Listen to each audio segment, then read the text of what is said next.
Avez-vous déjà imaginé faire face au regard vide d'une personne possédée par un démon? Des mains tordues, une voix transformée, témoin de la bataille entre le divin et le mal sous vos propres yeux? Dans de nombreuses églises, les pasteurs, confrontés à une situation comme celle-ci, tentent de dialoguer avec ces entités et de libérer la personne possédée. Cependant, beaucoup de gens se demandent, est-il possible qu'un démon pénètre dans le corps d'une personne ou d'un animal domestique? Si cela arrive, pouvons-nous parler face à face avec un démon? Dans la vidéo d'aujourd'hui, nous allons révéler ensemble ce mystère et partager un cas rare dans lequel des démons ont communiqué avec Jésus. Avant de plonger dans cette étude, je vous demande de vous abonner à ma chaîne et d'activer la cloche de notification pour rester au courant de toutes les histoires de la Bible. Maintenant, explorons les Écritures. Le récit biblique précise que les démons sont en fait des anges qui ont perdu la faveur divine et qui servent désormais Satan, dont la mission est de détruire des vies. Caractérisés par leur nature perverse, sale et manipulatrice, ces êtres sont constamment autour de nous, cherchant des ouvertures pour nous attaquer, comme le disent les Saintes Écritures. Cela implique que partout où nous sommes, il existe la possibilité de la présence d'un démon, même si notre compréhension et notre perception n'atteignent pas le monde spirituel. Ce royaume invisible est rempli de ces entités prêtes à cause du mal et de la destruction. Cependant, étant donné l'impossibilité de les voir ou de les toucher, la question se pose de savoir comment interagir avec ces êtres. Certains individus hésitent à accepter les rapports faisant état de conversation avec des démons, souvent en raison de la particularité liée au fait que ces entités s'expriment dans notre langue.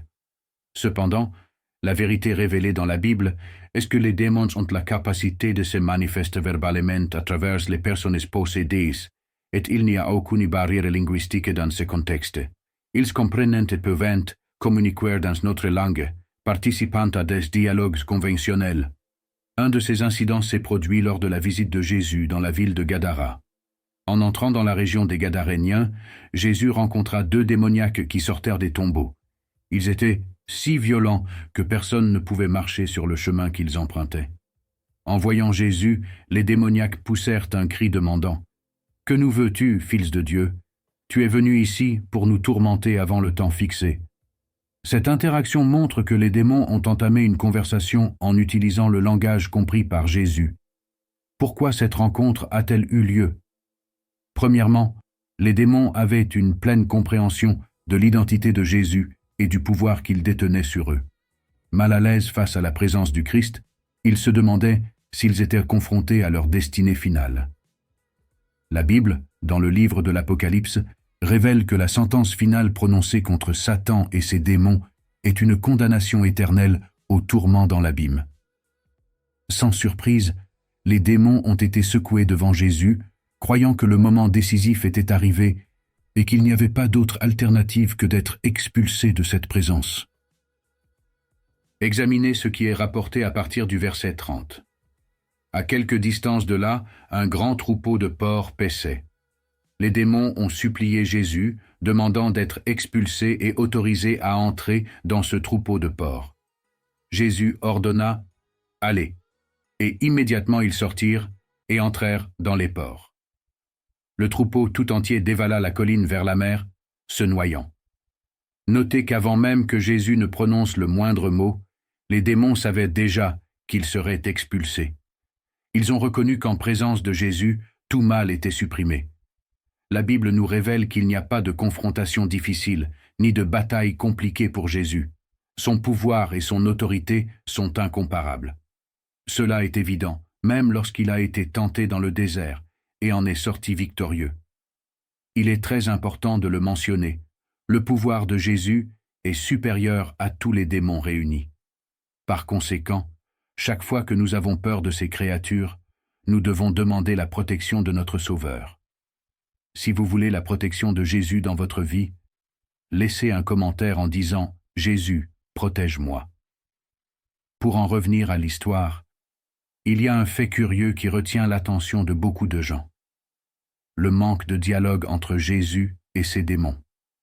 Il n'y a pas eu d'échange verbal, car c'était eux qui essayaient de négocier leur propre punition. La question peut se poser. Alors pourquoi les démons ont-ils demandé à entrer dans les cochons?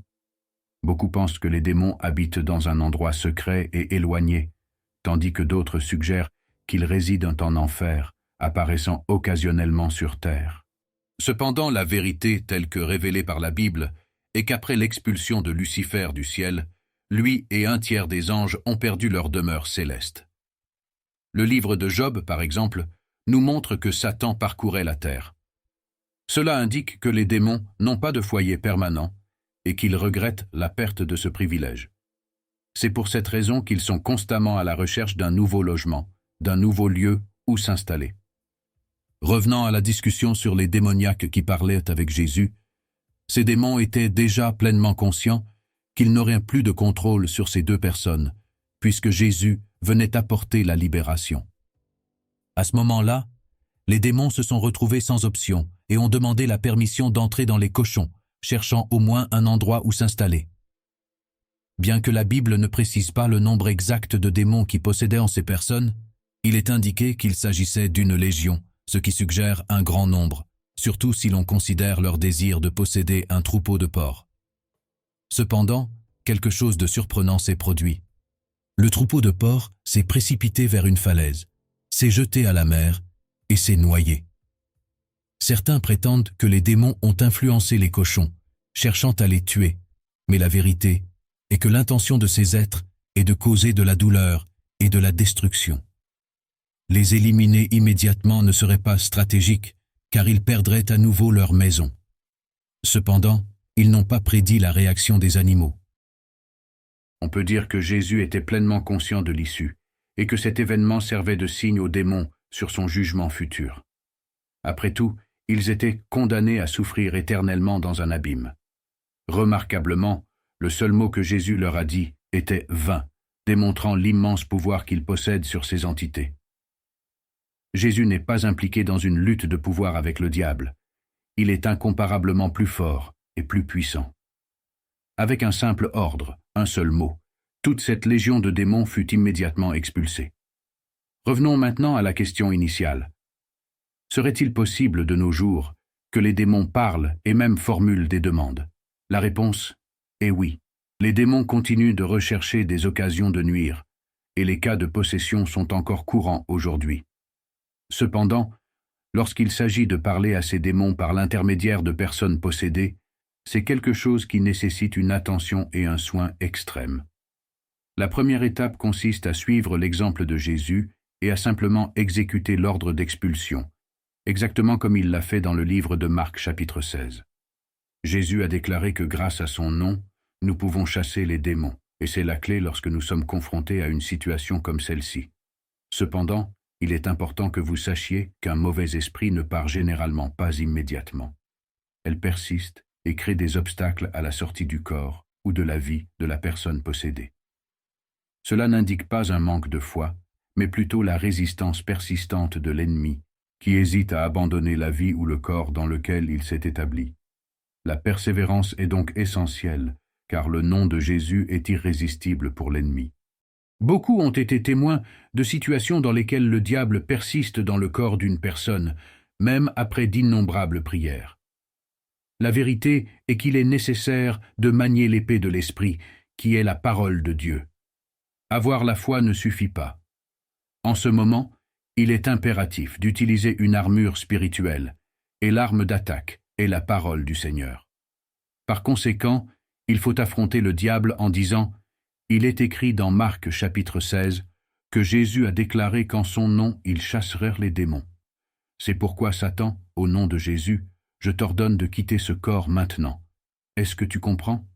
Comme mentionné précédemment, la communication avec le diable peut avoir lieu, à condition que l'accent soit mis sur l'expulsion, en évitant les dialogues inutiles, les questions sur le monde spirituel et les tentatives de conversion, car ces approches ne réussiront pas. La Bible assure que la destinée finale de Satan est déjà scellée, car la repentance n'a pas été trouvée dans son cœur, et il n'a pas accepté Jésus comme Seigneur et Sauveur. Par conséquent, nous ne devrions pas nous attendre à ce qu'ils se convertissent au bien ou changent d'avis. Le seul but des démons est de tromper et de manipuler. Ce sont des êtres maléfiques qui provoquent la destruction. L'instruction est donc claire, chassez-les au nom de Jésus et mettez fin à cette affaire. En revenant au récit des deux démoniaques gadarènes, un autre élément notable est la capacité réparatrice de Jésus. Certaines analyses d'érudits et d'historiens indiquent que ces deux individus démoniaques pourraient former un couple composé d'un homme et d'une femme.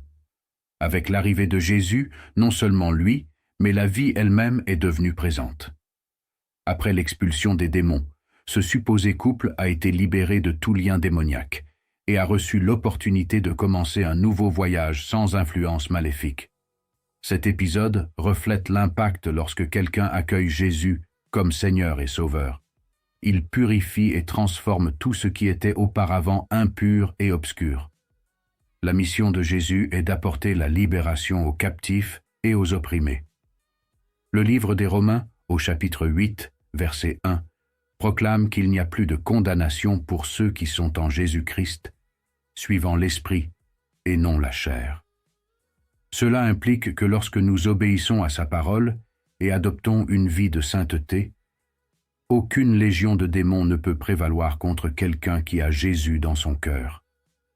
En poursuivant le récit de Matthieu chapitre 8 concernant les porcs, on observe quelque chose d'intrigant. Les gardiens de porcs ont fui vers la ville et ont partagé tous les détails, y compris ce qui était arrivé aux démoniaques. Toute la population est sortie à la rencontre de Jésus, mais en le voyant, elle l'a supplié de quitter la région. Cette réaction met en évidence comment le cœur humain, même après la libération offerte par Jésus, peut donner la priorité au bien matériel au détriment du miracle de la libération.